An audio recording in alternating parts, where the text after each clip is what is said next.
We've spent our lives battling floods, fighting storms, and dealing with suffocatingly wet summers. That's Southern DNA. But when I see how this fire moves through these flooded forests, I realize our textbooks are outdated. That wasn't the complaint of a panicked citizen. It was a bitter admission from those directly on the front lines. April 18th, 2026, the Pineland Road fire erupted in Clinch County, Georgia. In less than 96 hours, it burned more than 16,500 acres. The most elite firefighters were deployed. Dozens of bulldozers and water-dropping aircraft worked at full capacity. But the containment rate, a mere 10%. What caused this fire to spiral out of control for a state that was fully equipped? The answer lies in its behavior. When a wildfire grows large enough, in an ecosystem already abnormally depleted of moisture, it no longer follows the natural wind direction. It creates its own weather. The flames suck oxygen from the surrounding area, creating localized gusts of wind, abruptly changing direction, and tossing glowing embers miles away. The fire is behaving according to a set of rules completely alien to anything the South has ever known. While evening news reports are still scrambling to call this an early summer event, thousands of people from Georgia all the way down to Florida are breathing an air that smells of destruction. Right now, where are you watching this video from? What time is it? And what color is the sky outside your window? Leave a comment below, because what you see could be evidence that America's safety line is crumbling. If Pineland Road had been just a single fire, an isolated incident, Georgia would never have had to react so desperately. But the problem is, this fire wasn't alone, and at the same time, a much larger area of territory was starting to burn. You might think Pineland Road is the epicenter of the disaster, but in reality, it's just one piece of a far more devastating picture. Don't look at one fire, look at the whole area. Just across the border, Florida is engulfed in flames. The state's Fire Intelligence Map System, FMIS, is currently flashing with 131 active fires, burning more than 34 square miles. In just the first 3 months of 2026, Florida has already dealt with more than 1,600 fires, a number typically seen in a full year and a half. This isn't an isolated incident, but a coordinated attack. Back in Georgia, not far from Pineland Road, the Highway 82 fire in Brantley County is also raging. It has ripped through more than 5,000 acres and, like Pineland, is stuck at only 10% containment. 2 states, hundreds of wildfires, tens of thousands of acres of forest burning simultaneously. When multiple large fires erupt in the same area, they deplete resources. Bulldozers, helicopters, and firefighters are spread too thin to create a sufficiently strong defensive line. On April 22nd, the governor of Georgia declared a state of emergency for 91 counties. Incident management teams were activated. The National Guard was deployed. FEMA quickly approved the Fire Management Assistance Fund, FMAG. The media immediately hailed it as the federal government has intervened. But here's the harsh truth the system doesn't explain. FMAG money is for firefighting efforts. It pays for helicopter fuel and firefighters' wages. It's not compensation for people to rebuild their homes. In an area where people are only used to buying insurance against flooding from hurricanes, hundreds of families are bitterly realizing that, behind the relief news, they are left empty-handed. When the response apparatus had to reach for the ultimate tools of the federal system, that was when the situation escalated. The firefighters weren't lacking in courage, but they were battling an entity beyond the reach of any prior experience. The system's panic wasn't about asking for aid. It was about Georgia being forced to issue an order that, in its decades of existence, it never imagined it would need to use on this scale. In the West, fire is an enemy. But in the South, fire was once a tool. The Georgia Forestry Commission, GFC, and its land managers have a long-standing culture of prescribed burns. They proactively use small, low-burn fires to clear dry debris, prevent future large fires, and maintain the ecosystem. For them, fire is something they can tame, a friend of forestry. But that taming has ended. Yesterday, the Georgia Forestry Commission issued a shocking decision: a mandatory 30-day burning ban across 91 counties. For the first time in the agency's history, they have been stripped of their most basic forest management tool on such a large scale. Why would an agency accustomed to living with fire suddenly fear it? Because the forest keepers realized that the natural conditions that allowed them to control the fire had disappeared. What made the South different was never the absence of fire, but the presence of water. Swamps, streams, and waterlogged depressions always served as nature's giant fire breaks. But look at the edge of Okefenokee and the southern swamps now. The streams are dry, the earth is cracked, the water has receded, leaving behind a thick layer of peat and organic matter. The land that once served as a shield to extinguish the fire, now, depleted of moisture, has become an unquenchable underground fuel source. What is collapsing is not just the trees. What is collapsing is the unwavering assumption that the South will always have enough moisture to defend itself. The fire isn't just burning on the branches, it's burning beneath our feet. But to understand why the land is drying up so brutally and rapidly, we must look at a meteorological phenomenon. An invisible killer that moves faster than even a supercomputer can detect it. When we think of drought, we usually picture a slow-acting disaster. It takes months, even years, of rain for reservoirs to dry up and the land to crack. Warning systems have months to prepare. But that's not what's happening in Georgia and Florida right now. What's draining the lifeblood of the South has a specialized scientific name: flash drought. It doesn't take months to manifest. It can erupt and devastate an area in just weeks. Flash drought isn't simply no rain. It's a deadly combination of soaring temperatures, low humidity, and relentless dry winds. Its mechanism is ruthless. The temperature and wind act like a giant pump, evaporating water from vegetation, and the soil far faster than rainfall can compensate. The thirsty atmosphere was literally draining the South's moisture reserves. And here's the deadly paradox. You might still have a decent total annual rainfall, but if the rain comes at the wrong time and a flash drought hits at the exact moment of interruption, the vegetation will still wither and die. Old-fashioned weather observation systems, which relied on long-term measurements, often reacted too slowly to flash drought. By the time official reports confirmed the area was experiencing a severe drought, the vegetation had, in reality, become a giant fire pit waiting for an accidental spark. But flash drought only explained why the ground dried so quickly. It didn't answer the more terrifying question: why did even the areas that should have retained water the longest and deepest eventually start to burn? To understand that, we have to look at a number every forest firefighter checks every morning. In the forestry industry, there's a metric called the Keetch-Byram Drought Index, or KBDI. Don't worry about its complex mathematical formula. Simply put, the KBDI measures how thirsty the deeper layers of soil and organic matter beneath the forest canopy are. The scale runs from 0 to 800. At 0, the soil is saturated with water. But when this index crosses 600, as is happening in South Georgia and North Florida right now, the ecosystem enters an absolutely dangerous phase. When the KBDI is high enough, things we assume are non-combustible begin to become fuel. Look at swamps and wetlands. Decades of decaying plant matter accumulate there, forming a massive layer of peat. Normally, water protects it.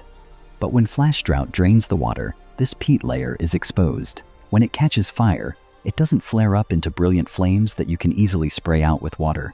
It smolders deep underground. History has recorded massive swamp fires in Okefenokee, but their frequency and intensity are changing. Peat fires are a firefighter's worst nightmare.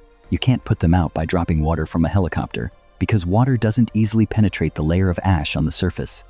The fire can creep underground for days, weeks, even through the winter, and reignite in a completely different location. It devours tree roots, causing giant pines to fall even before their trunks caught fire. If even the places best suited to retaining water are starting to burn from underground, then the problem is no longer just a bad dry season. That's a sign that the familiar climatic boundaries of the South may be being rewritten, and the real tragedy will begin when a land never prepared for fire is forced to face the flames. Why did this fire cause such widespread panic? Not because the southeastern United States is immune to fire. Rather, it was designed, managed, and built to withstand a completely different enemy. For generations, the southern threat to survival came from the sea. Building codes focused on protection against hurricanes and raising foundations to prevent flooding. They didn't build houses to withstand fire. Look at California or the western states. They have a fire safety culture. They have defensible space and gusts around their homes, Class A, fire-resistant roofing tiles, and ingrained evacuation warning systems. The South doesn't. Homes nestled among beautiful old-growth trees are the perfect targets. Wooden eaves, enlarged vents to release moisture, architectural details that help combat the oppressive heat, now become gaping doors, inviting ember attacks to incinerate the house from the inside out. The fragility lies not only in the houses themselves, but also in how the monitoring systems operate. The network of fire weather monitoring stations, thermal cameras, and early warning systems in the South is far sparser than on the West Coast. When you don't regularly face a risk, you don't invest in monitoring it. Consequently, when background conditions change, the monitoring systems are blind. They detect the danger when the fire is already in your backyard. Supercomputers can analyze climate change on a global scale. But when a land not designed to burn suddenly bursts into flames, the initial consequences are not recorded on academic charts. It manifests itself in every neighborhood, in every window frame, and in the piles of ashes that once sheltered a lifetime. Supercomputers in Washington can read data about droughts. Satellites in orbit can measure tens of thousands of acres burned, but disaster never happens on lifeless charts. It happens in places like Waynesville, Brantley County, a tiny community where life is intertwined with the rhythm of the jungle and swamps. To a large city, the destruction of 50 homes is just a statistical error, a fleeting news item on a screen. But to a small town, 50 homes are neighbors. It's a scar that cuts straight into the demographic fabric of an entire community. Walk along these streets after the fire has passed. What haunts you isn't the scale of the wreckage, but the small, resilient objects that survived. A chimney that once warmed winter nights. A mailbox that just received an acceptance letter. A worker's lifetime's greatest asset evaporated into a column of gray smoke in less than 30 minutes. When infrastructure crumbles, the damage map is no longer measured in latitude or longitude. It's read by names. And this is how the fire claimed these neighborhoods. Not with a giant wall of fire slowly rolling across the forest border. The fire attacked with ember attacks. Driven by the strong winds of the sudden drought, millions of charred pieces of wood were swept into the air, flying miles, past every fire break, every highway. They landed on unfireproof roofs, entered through vents, and spilled onto porches. That's why in Waynesville, the fire didn't corrode from the outside. It consumed the block-by-block neighborhood, destroying from the inside out. For those who lost their homes, the tragedy was the erasure of the past. But if you step back and look at the millions of dead pine trees standing behind these residential areas, you'll realize another cruel truth about the South. This fire isn't just robbing a few families of their past. It's burning down the future of an entire vast supply chain. Georgia is not just wild forests. This land is the timber basket of the entire United States.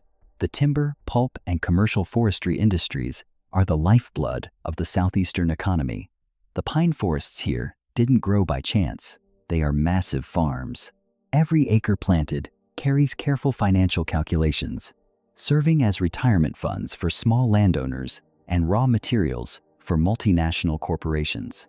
That's why when a commercial forest in the South burns, what's destroyed isn't just biomass. What's destroyed is time. Unlike a corn or wheat crop that can be replanted the following year, a pine harvesting cycle lasts 25 to 30 years. When the Pineland Road fire swept through these forests, the flames evaporated 3 decades of waiting, 3 decades of investment, and 3 decades of accumulated wealth for generations in just 48 hours. And this economic collapse didn't stop at the Clinch County border. It spread along the highways. When the lumber supply was abruptly disrupted across tens of thousands of acres, the supply chain began to falter. Local sawmills ran out of material, pulp mills had to adjust their capacity, and the end result? It would be reflected in the price of building materials, in the cost of building homes nationwide. A natural disaster in South Georgia is enough to create a microshock in the entire country's logistics network. You might feel safe because your house isn't made of southern pine. You might think this fire won't touch your bank account, but the fire has its own way of finding you. Even if you live hundreds of miles from the epicenter of the disaster, even if you've never set foot in the forest, you're still consuming this fire. In every breath you take, fire is limited by fuel, but smoke is not. Smoke is a mobile disaster. Lifted by massive heat waves and carried by the wind, plumes of smoke from South Georgia and Florida are extending their gray, octopus-like tentacles hundreds of miles. The skylines of Savannah, Jacksonville, or even Atlanta are beginning to change color. Suddenly, wildfires are no longer just a problem for farmers in Clinch County. It has become a public health crisis in the heart of megacities. Wildfire smoke is not like the smoke from your fireplace. It's a deadly chemical cocktail. As homes, cars, and small industrial areas are engulfed in flames, the smoke carries melted plastic, heavy metals, and toxic chemicals. But most dangerous of all is PM2.5, fine particulate matter. They are only about 1/30th the size of a human hair, small enough to bypass all of the body's natural filters, penetrate the lungs, and enter the bloodstream. They don't just threaten the elderly or those with asthma, they attack even the healthiest bodies. Large cities can issue health warnings because they have the data. But look at the rural areas right in the heart of the wildfires. The Air Quality Monitoring Network in the southern United States is designed to focus on urban areas, to measure emissions from cars, not to track wildfire smoke in remote areas. Tens of thousands of rural residents are being blinded. They are breathing some of the most toxic air in the country, yet their weather apps on their phones can't display an accurate warning number. The system is blind where it should be wide open. This fire isn't just redrawing the Georgia skyline. With its smoke, its destruction, its incompetent infrastructure, it's sketching the first strokes of a much larger picture. It forces us to ask ourselves, if a place that was never prepared for fire ends up burning so fiercely, then what boundaries on America's risk map are truly safe? What's happening in Georgia isn't just a local tragedy, it's a symptom. As smoke from South Georgia blankets cities hundreds of miles away, it carries a question that America's climate forecasting system is struggling to answer. Is this just an isolated incident? Or are we witnessing a redistribution of disaster risks on a continental scale? The latest risk forecasting models are showing an alarming signal. The wildfire risk buffer zone is expanding. America has always had lands born to burn. The West Coast has learned to live with fire over the centuries. But the real danger doesn't lie in places accustomed to fire. The danger lies in lands built, planned, and developed on a climate that no longer exists. As flash droughts become more frequent, as swamps dry up and become massive fuel depots, places once considered safe become extremely vulnerable. Because here, people build homes, establish businesses, and live without any wildfire memory. And when risk shifts, it doesn't move alone. The financial system moves with it. In California, millions are being denied policy renewals by insurance companies because the risk of fire is too high. Now imagine that happening in the South, where the local economy, real estate values, and budgets of small towns depend entirely on homes nestled beneath pine forests. When an area can no longer afford insurance, property values collapse, public services grind to a halt. The fire doesn't just burn physical assets, it burns away the financial safety net of an entire community. Thousands of firefighters are still battling the blaze in Georgia. Tomorrow or next week, they might be able to extinguish this fire. But putting out a fire doesn't mean the crisis is over. It's just a pause before the system faces a much bigger question. Let's look back at what we've witnessed in the past few days. A fire creates its own aerodynamic laws. A defense system is forced to strip itself of its most basic management tool for the first time in history. Protective swamps suddenly become incendiary bombs, and neighborhoods are burned to the ground, while television news reports still refer to it as a weather incident. The events in Georgia and Florida are no exception. They are a wake-up call. We've seen the truth. The underlying environment is changing in a more dangerous and devastating direction. The problem is, our building codes, our insurance policies, our monitoring stations, and even the way we plan our lives were designed for an America 30 years ago. If the old boundaries crumble, if even the humid South had to learn to face fire like the West, Would our pace of change keep up with the destructive speed of the next fire? If risk is constantly shifting and expanding, then the most terrifying question is no longer where in America is absolutely safe. For nearly a century, Georgia never needed an emergency fire ban of this scale. Perhaps the most terrifying thing isn't the fire reaching their doorstep. It's the moment a land suddenly realizes it no longer lives in the climate it was built to thrive in.